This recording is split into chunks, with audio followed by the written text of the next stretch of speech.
రాష్ట్రం, దేశం ఈ విషయాలలో బాధ్యతగా లేకపోతే చరిత్రహీనులుగా మిగిలిపోతాం. చరిత్ర క్షమించదు.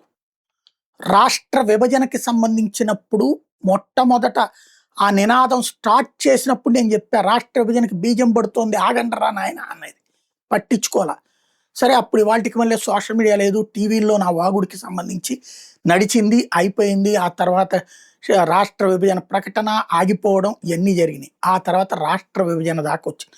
కేవలం 14 ఏళ్లలో 2000లో ప్రారంభమైంది, 2014 కల్లా వచ్చేసింది. విభజన రోజున 2 కళ్ళ సిద్ధాంతం అని కూర్చుంటాం ఒక పెద్ద లోపం. ఆ నష్టం తెలుగుదేశం పార్టీ ఒక రాష్ట్రంలో తుడుచుకుపోయింది.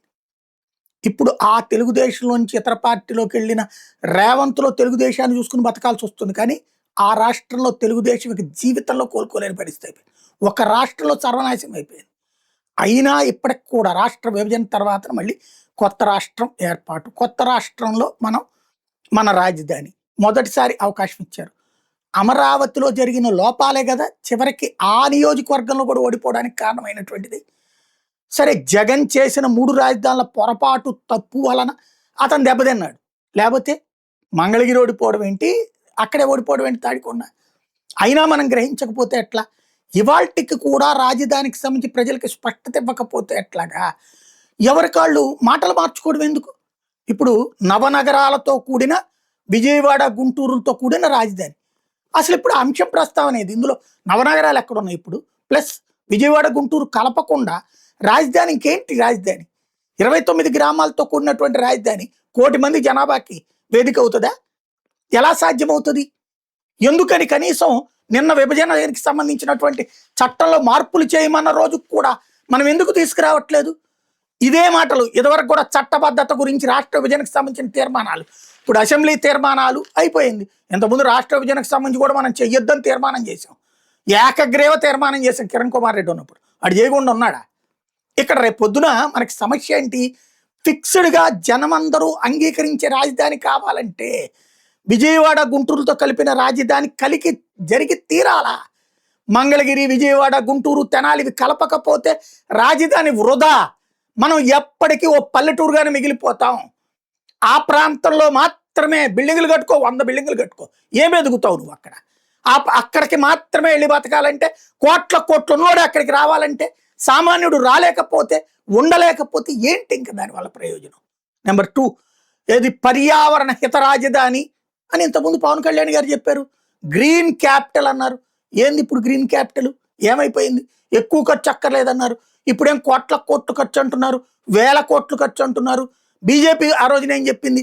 ఉన్న భవనాల్ని వాడుకుంటాం, పూర్తి చేసి వాడుకుంటాం, మిగతాది లేదు. సెంట్రలైజ్డ్ కాదు, డీసెంట్రలైజ్డ్ అని. అక్కడ ఒక ఇండస్ట్రీ పెడితే డీసెంట్రలైజేషన్ అంటే వైజాగ్లో ఇండస్ట్రీలు ఎప్పుడు ఉన్నాయి? అమరావతి పుట్టక ముందు నుంచి ఉన్నాయి అక్కడ ఇండస్ట్రీస్. అమరావతి ఒరిజినల్ అమరావతి ఎప్పుడో పుట్టింది, ఈ అమరావతి పుట్టింది ఇప్పుడే కదా. విశాఖపట్నం ఇండస్ట్రీస్ ఎప్పటి నుంచినో ఉన్నాయి కదా. మరి అది హైదరాబాద్తో ఎందుకు పోటీ కాలేదు? పోటీ అయ్యే విధానాన్ని మనం ఎందుకు చెడగొట్టుకున్నాం? శ్రీకాకుళంలో ఇండస్ట్రీస్ లేవా? తిరుపతిలో ఇండస్ట్రీస్ లేవా? మరి అవన్నీ అభివృద్ధి చెందేసినట్టేనా? మరి అప్పుడు ఇంకా అసలు రాష్ట్రం అన్యాయం ఎందుకు అవుతుంది? అద్భుతంగా ఉన్నట్టు కదా. ఎందుకు ఈ మోసాలు చేస్తున్నాం మనం ప్రజల్ని?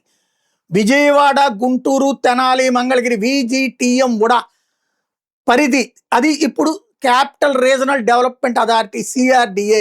దాన్ని ఒక నగరంగా ప్రకటించండి. అందులో ఉన్న మున్సిపాలిటీలు, పంచాయతీలు విలీనం చేయండి. అలా చేసి ఇదంతా అమరావతి రాజధాని ఆంధ్రప్రదేశ్కి అని చెప్పండి. 80 లక్షల జనాభాతో కూడినటువంటి నగరం ఆవిర్భవించిందని చెప్పండి. సగర్వంగా చెప్పండి. అలా చెయ్యకుండా కేవలం ప్రజల్ని మభ్య పెడతా, పేరుకు అమరావతి కానీ అమరావతి నగరమే ఉండదు.